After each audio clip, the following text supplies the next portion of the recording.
بسم اللہ الرحمن الرحیم۔ سورہ الضحیٰ ان مکمل ترجمہ پیش کر رہے ہیں۔ نام سورہ، پہلی ہی لفظ والضحیٰ کو اس سورت کا نام قرار دیا گیا ہے۔ زمانہ نزول، اس کا مضمون صاف بتا رہا ہے کہ یہ مکہ معظمہ کے بالکل ابتدائی دور میں نازل ہوئی ہے۔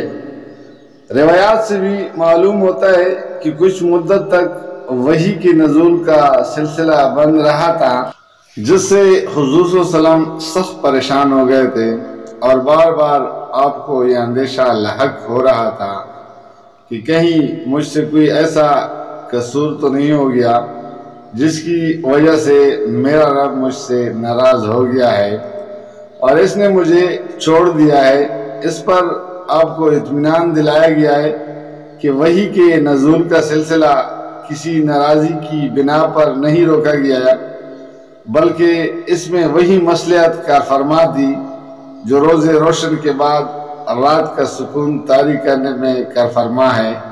یعنی وحی کی تیز روشنی اگر آپ پر برابر پڑتی رہتی تو آپ کے اعصاب اسے برداشت نہ کر سکتے، اس لیے بیچ میں وقفہ دیا گیا ہے تاکہ آپ کو سکون مل جائے۔ یہ کیفیت حضور صلی اللہ علیہ وسلم پر نبوت کے ابتدائی دور میں گزرتی تھی، جبکہ ابھی آپ کو وحی کے نزول کی شدت برداشت کرنے کی عادت نہیں پڑی تھی۔ اس بنا پر بیچ بیچ میں وقفہ دینا ضروری ہوتا تھا۔ نزولی وحی کا کس قدر شدید بار آپ صلی اللہ علیہ وسلم کے اعصاب پر پڑتا تھا، اس کے لیے دیکھیے مضمون سورہ مدثر اور مطالعہ کیجیے سورہ مزمل۔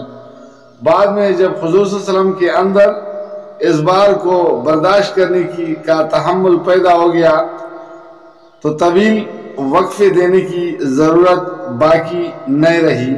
موضوع اور مضمون، اس کا موضوع رسول صلی اللہ علیہ وسلم کو تسلی دینا ہے اور مقصد اس پریشانی کو دور کرنا ہے جو نزول وحی کا سلسلہ رک جانے سے آپ کو لاحق ہو گئی تھی۔ سب سے پہلے روز روشن اور سکون شب کی قسم کھا کر آپ کو اطمینان دلایا گیا ہے کہ آپ کے رب نے آپ کو ہرگز نہیں چھوڑا ہے اور نہ وہ آپ سے ناراض ہوا ہے۔ اس کے بعد آپ کو خوشخبری دی گئی ہے کہ دعوت اسلامی کے ابتدائی دور میں جن شدید مشکلات سے آپ کو سابقہ پیش آ رہا ہے، یہ تھوڑے دنوں کی بات ہے۔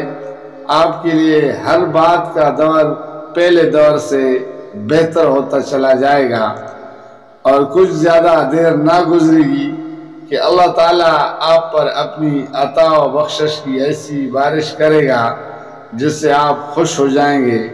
یہ قرآن کی ان صریح پیشنگوئیوں میں سے ایک ہے جو بعد میں حرف بحرف پوری ہوئی۔ حالانکہ جس وقت یہ پیشنگوئی کی گئی تھی اس وقت کہیں دور دور بھی اس کے آثار نظر نہ آتے تھے کہ مکہ میں جو بیار و مددگار انسان پوری قوم کی جاہلیت کے مقابلے میں برسر پیکار ہو گیا ہے، اسے اتنی حیرت انگیز کامیابی نصیب ہوگی۔ اس کے بعد اللہ تعالیٰ نے اپنے حبیب صلی اللہ علیہ وسلم سے فرمایا ہے کہ تمہیں یہ پریشانی کیسے لاحق ہو گئی کہ ہم نے تمہیں چھوڑ دیا ہے اور ہم تم سے ناراض ہو گئے ہیں۔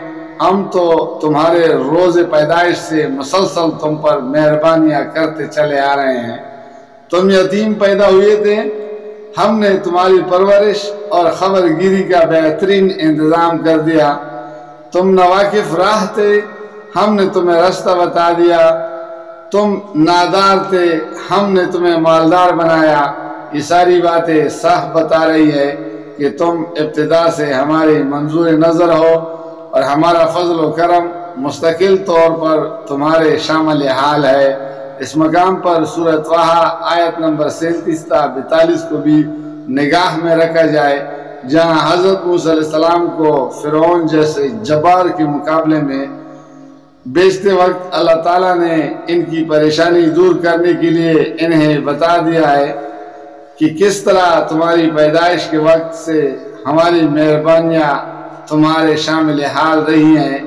اس لیے تم اطمینان رکھو کہ اس خوفناک مہم میں تم اکیلے نہ ہوگے بلکہ ہمارا فضل تمہارے ساتھ ہوگا۔ آخر میں اللہ تعالیٰ نے نبی صلی اللہ علیہ وسلم کو بتا دیا ہے کہ جو احسانات ہم نے تم پر کیے ہیں ان کے جواب میں خلق خدا کے ساتھ ساتھ تمہارا برتاؤ کیا ہونا چاہیے اور ہماری نعمتوں کا شکر تمہیں کس طرح ادا کرنا چاہیے۔ سورہ الضحیٰ کا مکمل ترجمہ پیش کر رہے ہیں۔ شروع اللہ کا نام لے کر جو بڑا مہربان نہایت رحم والا ہے۔ قسم ہے روز روشن کی اور رات کی جب کہ وہ سکون کے ساتھ طاری ہو جائے۔ اے نبی صلی اللہ علیہ وسلم، تمہارے رب نے تم کو ہرگز نہیں چھوڑا اور نہ وہ ناراض ہوا، اور یقیناً تمہارے لیے بعد کا دور پہلے دور سے بہتر ہے، اور عنقریب تمہارا رب تم کو اتنا دے گا کہ تم خوش ہو جاؤ گے۔ کیا اس نے تم کو یتیم نہیں پایا اور پھر ٹھکانہ فراہم کیا اور تمہیں نواقف راہ پایا اور پھر ہدایت بخشی، اور تمہیں نادار پایا اور پھر مالدار کر دیا؟ لہذا یتیم پر سختی نہ کرو اور سائل کو نہ جھڑکو اور اپنے رب کی نعمت کا اظہار کرو۔ جزاک اللہ، فی امان اللہ۔